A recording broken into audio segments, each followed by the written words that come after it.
Joe Biden ক্যান্সারে আক্রান্ত। যুক্তরাষ্ট্রের সাবেক প্রেসিডেন্ট জো বাইডেন প্রোস্টেট ক্যান্সারে আক্রান্ত বলে তার কার্যালয় থেকে এক বিবৃতিতে জানানো হয়েছে।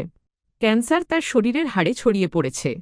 শুক্রবার 18 বছর বয়স্ক বাইডেনের শরীরে এই রোগ শনাক্ত হয়। তিনি প্রস্রাবজনিত সমস্যা নিয়ে চিকিৎসকের কাছে গিয়েছিলেন। চিকিৎসক জানিয়েছেন তার ক্যান্সার কিছুটা আগ্রাসী ধরনের এবং গ্লিসন মাত্রা 10-এর মধ্যে নয়। এর মানে হল এটি একটি উচ্চধাপের ক্যান্সার যা শরীরে খুব দ্রুত ছড়িয়ে পড়তে পারে। বাইডেন ও তার পরিবার চিকিৎসার সম্ভাব্য উপায়গুলো নিয়ে আলোচনা করেছেন।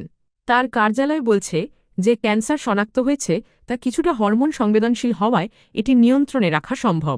প্রেসিডেন্ট ডোনাল্ড ট্রাম্প ট্রুথ সোশ্যালে লিখেছেন যে তিনি এবং ফার্স্ট লেডি মেলানিয়া ট্রাম্প এই খবর শুনে দুঃখ পেয়েছেন। আমরা জিল ও পরিবারের প্রতি আন্তরিক শুভকামনা জানাচ্ছি। আমরা দ্রুত আরোগ্য কামনা করছি, লিখেছেন তিনি। সাবেক ভাইস প্রেসিডেন্ট কমালা হ্যারিস সামাজিক মাধ্যম এক্সে লিখেছেন তিনি ও তার স্বামী বাইডেন পরিবারের জন্য প্রার্থনা করছেন। সাবেক প্রেসিডেন্ট বারাক ওবামা বলেছেন ক্যান্সারের জন্য চিকিৎসা খুঁজে পেতে বাইডেনের চেয়ে বেশি কেউ কিছু করেননি। তিনি ও তার স্ত্রী মিশেল ওবামা বাইডেনের দ্রুত সুস্থতা কামনা করেছেন। জো বাইডেন 2000 সালে ক্যান্সার মুনশট কর্মসূচির সূচনা করেছিলেন এবং তিনি নিজেই এর নেতৃত্বে থাকবেন বলে ঘোষণা দিয়েছিলেন। স্বাস্থ্য ও বয়স নিয়ে উদ্বেগ তৈরি হবার কারণে যুক্তরাষ্ট্রের প্রেসিডেন্ট নির্বাচন থেকে 2024 সালে নিজেকে সরিয়ে নেয়ার 1 বছর পর এ ধরনের একটি খবর এল। তিনিই সবচেয়ে বেশি বয়সে দেশটির প্রেসিডেন্টের দায়িত্ব পালন করেছেন। একটি টেলিভিশন বিতর্কে দুর্বল পারফরমেন্সের কারণে সমালোচিত হবার পর সমালোচনা জোরদার হলে এক পর্যায়ে দ্বিতীয় মেয়াদের জন্য প্রেসিডেন্ট নির্বাচন থেকে সরে দাঁড়ান তিনি। এক পর্যায়ে তার জায়গায় কমালা হ্যারিস ডেমোক্র্যাট প্রার্থী হিসেবে ডোনাল্ড ট্রাম্পের বিরুদ্ধে নির্বাচন করেন। ক্লিভল্যান্ড ক্লিনিকের তথ্যমতে বিশ্বব্যাপী পুরুষদের ক্ষেত্রে ত্বকের ক্যান্সারের পর প্রোস্টেট ক্যান্সারেই বেশি মানুষকে আক্রান্ত হতে দেখা যায়।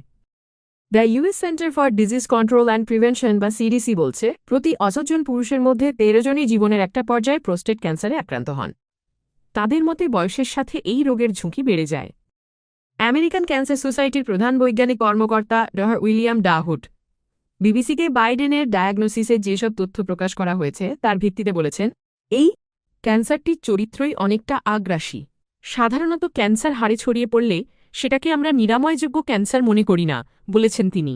তিনি অবশ্য বলেছেন প্রাথমিকভাবে চিকিৎসায় অনেক রোগীর মধ্যেই ভালো প্রতিক্রিয়া পাওয়া যায় এবং অনেকে চিকিৎসা নিয়ে অনেক বছর বাঁচতে পারেন, বলেছেন তিনি। বাইডেন হোয়াইট হাউস ছাড়ার পর জনসম্মুখে এসেছেন কমই। তিনি গত এপ্রিলে শিকাগোতে প্রতিবন্ধীদের নিয়ে আয়োজিত একটি সম্মেলনে যোগ দিয়েছেন।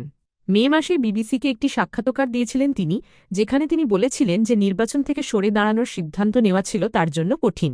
এতে স্মৃতিশক্তি কমে যাওয়ার বিষয়ে প্রশ্ন করা হলে তিনি বলেন এর সমর্থনে কোনো ধরনের প্রমাণ নেই। বহু বছর ধরেই জো বাইডেন ক্যান্সার গবেষণার পক্ষে প্রচার চালিয়ে আসছেন। 2012 সালে তিনি ও তার স্ত্রী জিল বাইডেন ক্যান্সার মুনশট উদ্যোগ পুনরায় শুরু করেন, যার মূল লক্ষ্য ছিল 2016 সালের মধ্যে 100 লাখের বেশি ক্যান্সারের মৃত্যু প্রতিরোধে গবেষণার গতি বাড়ানো। বাইডেনের বড় ছেলে বাও বাইডেন 2015 সালে মস্তিষ্কের ক্যান্সারে মারা গিয়েছিলেন।